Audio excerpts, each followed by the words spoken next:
একদিকে পুজো, অন্যদিকে বন্যার থাবা। সবটাই মানুষের পাশে থাকতে হবে।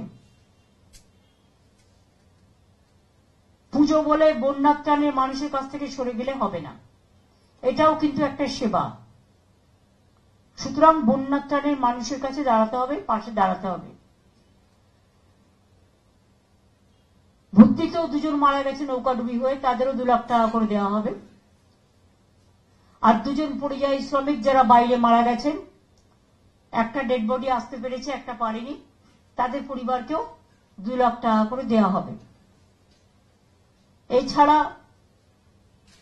প্রত্যেকটা প্রাইমারি হেলথ সেন্টারে অ্যান্টিভেনাম রাখতে বলা হয়েছে, যাতে সাপে কামড়ালে কেউ যেন বাড়িতে নিয়ে অপেক্ষা না করেন। সাপে কামড়ালে সঙ্গে সঙ্গে জায়গাটা বাড়িতে যা আছে গামছা টামছা দিয়ে খুব শক্ত করে বাঁধুন। বেডের প্রাইমারি হেলথ সেন্টারে চলে যান, মেডিকেল কলেজে চলে যান, হেলথ হসপিটালে চলে যান, ওখানে অ্যান্টিভেনাম রাখা আছে, অ্যান্টিভেনামটা দিতে হবে।